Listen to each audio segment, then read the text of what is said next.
কাউকে নামাজের আহ্বান জানালে সে যদি ভুল বুঝে বলে জ্ঞান দিও না, সেক্ষেত্রে আমার করণীয় কি? বাবার সম্পত্তিতে মেয়েদের হক সম্পর্কে বলবেন। বিধবা বিবাহ সম্পর্কে খুবই খারাপ ধারণা রাখে, সবাই বলে চরিত্র ভালো না তাই বিয়ে বসেছে। ইসলাম কি বলে? আত্মীয়রা খুব হাসাহাসি করে, এর মাসালা কি? আমি আরবি পড়তে পারি না, কিন্তু আমি কোরআন পড়ি উচ্চারণ সহ, এভাবে কি পড়া যাবে? কোনো সমস্যা হবে কিনা? আরবির উচ্চারণ দেখে, কোরআনের আরবি আয়াতের নিচে বাংলা উচ্চারণ দেখে বা ইংরেজি উচ্চারণ দেখে বা পৃথিবীর কোনো ভাষার উচ্চারণ দেখে পড়া জায়েজ নাই। এ ব্যাপারে কোনো আলেমের দ্বিমত নাই। হয় নিজে পুরো আরবিটা সরাসরি পড়ার চেষ্টা করবেন, না হলে শিখবেন, আর না হলে শুনবেন মনোযোগ দিয়া। কিন্তু কোনো ভাষার উচ্চারণ দিয়ে আপনার কোনো ভাষার প্রপার উচ্চারণ করা সম্ভব হয় না, বিকৃতি ঘটে। আল্লাহর কালাম তেলাওয়াত করতে যায় উল্টাপাল্টা হয়ে যাবে, কারণ আরবি বর্ণগুলার সবগুলোর আপনার প্রতিবর্ণ বাংলায় নাই। হা এটা বোঝানোর জন্য বাংলায় কোনো অক্ষর নাই, বাংলা সবকিছু ছোট হার জন্য হ, বড় হার জন্য হ। তো আপনি হা কিভাবে বলবেন? এভাবে আরো এর চাইতে আরো বড় বড় বিকৃতি হয়ে যেতে পারে, একটু টান এদিক সেদিক হয়ে গেলে। আমি ছোট একটা উপমা দেই। ধরুন আমরা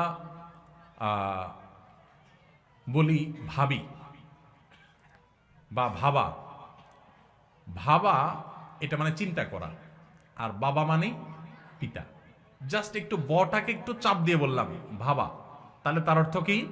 চিন্তা করা। আর ভটাকে চাপ না দিয়া নর্মাল ব করে বললাম বাবা, তার অর্থ কি হবে?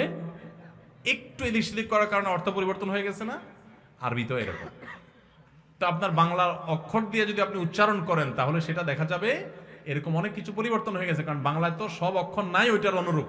এই জন্য আরবিটা সরাসরি আরবি শিখে তারপরে পড়বেন, আর না হলে শুনবেন, কিন্তু বাংলা উচ্চারণওয়ালা কোরআন কিনবেনও না, বাংলা উচ্চারণ দেখে পড়বেনও না। শুধু বাংলা কেন, কোনো ভাষার উচ্চারণ দিয়ে কোরআন পড়া যাবে না, গুনাহ হবে, এটা করা যাবে না। আপনি সরাসরি আরবি থেকে পড়বেন, কষ্ট হোক, একটু আস্তে আস্তে পড়েন। তবে ওই যে দোয়া ইত্যাদি সেগুলো ভিন্ন কথা, কিন্তু আল্লাহর কালামের ক্ষেত্রে কোনো প্রকার বিকৃতি যেন না হয় সেজন্য উচ্চারণের সাহায্য নেওয়া যাবে না। এমনি দোয়া দুরুদের ক্ষেত্রে সাহায্য নিলেন উচ্চারণের, সেটা ভিন্ন কথা। বাবার সম্পত্তিতে মেয়েদের হক সম্পর্কে বলবেন, এ বিষয়ে আমি বিভিন্ন জায়গায় বলি, প্রায় বলার চেষ্টা করি। দেখুন, বাবার সম্পদে, মায়ের সম্পদে ছেলেদের যেরকম হক আছে, মেয়েদেরও কি আছে? হক আছে। কয়জন মানুষ বাবার সম্পদে বোনের হক দিয়ে দিছেন? বুকে হাত রেখে দাঁড়ায় বলতে পারবেন এরকম মায়ের পুত কয়জন আছেন? খুব কম। মেয়েদের ঠকানোর জন্য আমরা সবাই সংকল্প করে ফেলছি। অনেক বড় বড় হাজি সাহেব, গাজী সাহেব, আলেম সাহেব, সভাপতি সাহেব, সেক্রেটারি সাহেব, অনেক সাহেব আছে দেখবেন, দাড়িওয়ালা সাহেব, টুপিওয়ালা সাহেব, জুব্বাওয়ালা সাহেব, লম্বা জুব্বাওয়ালা সাহেব, অনেক সাহেব আছে দেখবেন। এই জায়গায় দেখবেন কবি নীরব, বোনের হক দেয় নাই। আমি বিভিন্ন জায়গায় জিজ্ঞাসা করি, আপনাদের এখানে আছেন কেউ? বেশিরভাগ ইয়াং যুবক, এখনো বাবা মা বেঁচে আছেন আলহামদুলিল্লাহ। তো যুবকদেরকে আমি বলতে চাই, আপনার বাবা মা যেদিন চোখ বন্ধ করে ফেলবেন, মারা যাবেন, বাবা মার সম্পদে পাই পাই করে হিসেব করে বোনদের হক বুঝাই দিবেন। বোনদের হক দেওয়ার মানে এই না যে তাদের সাথে সম্পর্ক শেষ হয়ে গেছে। ভাই বোনের সম্পর্ক আজীবন থাকবে, আপনিও যাবেন, সেও আসবে, কিন্তু বাপের সম্পদে তার হক, সন্তান হিসাবে, ছেলে হিসাবে আপনার যেরকম পাওনা আছে তারও কি আছে? পাওনা আছে। হক দিবেন তো ইনশাআল্লাহ? যদি বোনের হক ঠিক মতো না দেন, লম্বা লম্বা সেজদা দিয়ে নামাজ পড়েন, কপালে সিল মেরে দাগ ফালায় দেন, ওয়াজ শুনতে শুনতে কাইতুয়ে চিতুয়ে পড়ে যান, লাভ হবে না। সাপ বলে দিলাম, লাভ হবে না। কিয়ামতের ময়দানে দাঁড়ায় থাকবেন, যেতে পারবেন না জান্নাত। এই বোন দাঁড়ায় থাকবে, এই বোন দাঁড়ায় যাবে সেদিন। দুনিয়াতে হয়তো বোন কিছু বলে না, চক্ষু লজ্জার কারণে বাপের ভাইয়ের হক চাইতে গেলে মানুষ খারাপ বলে, কিছু বলতে পারে না বেচারি। কিয়ামতের ময়দানে কিন্তু ভুল করবে না, দাঁড়ায় যাবে, আল্লাহ এ আমার ভাই আসামি, আমার বাবার সম্পদে আমার পাওনা বুঝায় দেয় না। এক চুলো ছাড়বে না সেদিন, কেউ কাউকে সেদিন। বাপ সন্তানকে ছাড়বে না, সন্তান বাপ মাকে ছাড়বে না। তাহলে ভাই বোন কিভাবে একে অন্যকে ছাড়বে? এই জন্য ভাইরা, দুনিয়া থাকতে যার যার পাওনা বুঝায় দেন, পাই পাই করে আল্লাহ তাআলা বুঝে নেবেন। আল্লাহ আমাদেরকে বুঝার তৌফিক দান করুন। বিধবা বিবাহ সম্পর্কে খুবই খারাপ ধারণা রাখে, সবাই বলে চরিত্র ভালো না তাই বিয়ে বসেছে। ইসলাম কি বলে? আত্মীয়রা খুব হাসাহাসি করে, এর মাসালা কি? আমাদের সমাজে যে সমস্ত অসভ্যতা, নোংরামি এবং নিকৃষ্ট কালচার আছে, এর মধ্যে একটা হলো এটা।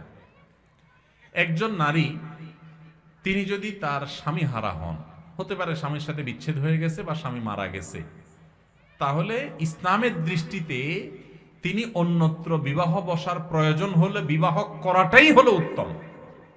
এলাকাবাসীর কর্তব্য তার বিবাহের ব্যবস্থা করা। আমরা বিবাহের ব্যবস্থাতে করি না, উল্টা বরং ওই বেচারি ভদ্র মহিলাকে নানা কটু কথা আমরা শোনাই। একজন মানুষ তার চরিত্র হেফাজতের জন্য বিয়ে করলে সেটা কি ভালো না খারাপ? তো ভালো কাজ করার পর যদি আপনি একটা মন্দ কথা বলেন, তো মনে রাখবেন আল্লাহ সুবহানাহু ওয়া তাআলা কোরআনে বলেছেন, তাহসাবুনাহু হাইয়িনা ওয়া হুয়া ইনদাল্লাহি আযীম। তোমরা কারোর চরিত্র সম্পর্কে একটা খারাপ কথা বলাটাকে সাধারণ কথা মনে করছো, আল্লাহর কাছে এটা অনেক বড় ব্যাপার, অনেক বিশাল বড় অপরাধের কথা। এজন্য কোনো বিধবা বিয়ে করতে চাইলে কখনো খবরদার খারাপ কথা বলবেন না। কোনো তালাকপ্রাপ্তা নারী তালাকের মুখোমুখি হয়ে গেছেন, তাকে নিয়ে বাজে কথা বলবেন না, কারণ তার মনে অনেক ব্যথা। এমনি স্বামী মারা গেছে, এমনি বিচ্ছেদ হয়ে গেছে, কেউ বিচ্ছেদ চায় না, হয়ে গেছে, সেটা যে কারণেই হোক, তাকে আবার কষ্ট দিবেন না।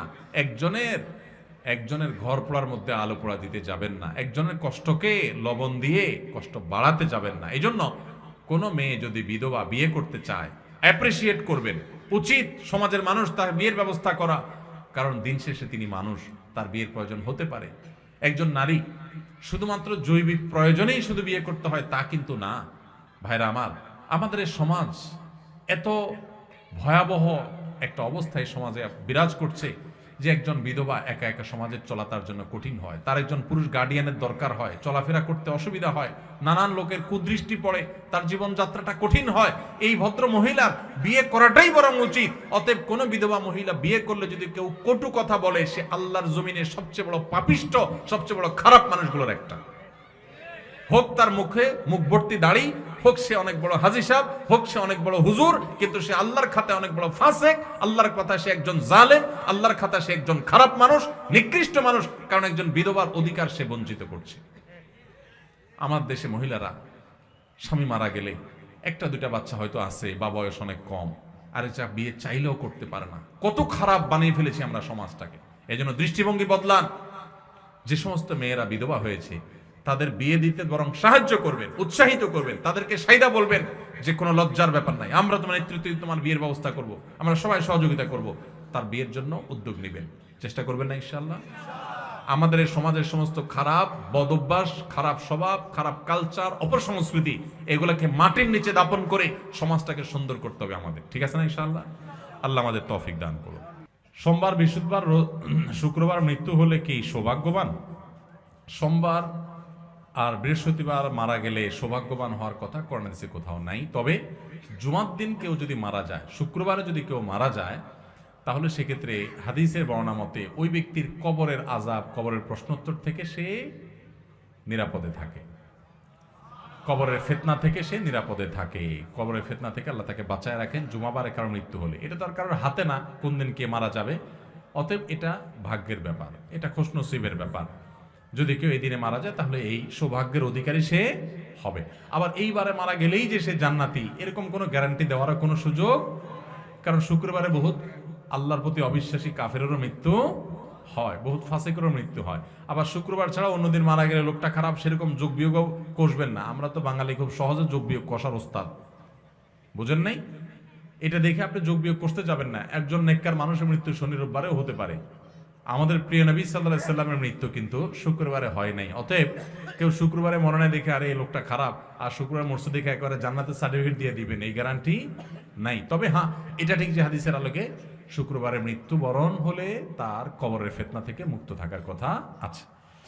কাউকে নামাজের আহ্বান জানালে সে যদি ভুল বুঝে বলে জ্ঞান দিও না, সেক্ষেত্রে আমার করণীয় কি? এটা হলো আমাদের দেশের সমস্যা। কাউকে ভালো কিছু বললে কি বলে? জ্ঞান দিতে এসো না। মানে আমার এত জ্ঞান উপচে পড়তেছে, তোমার জ্ঞান রাখার জায়গা আর নাই।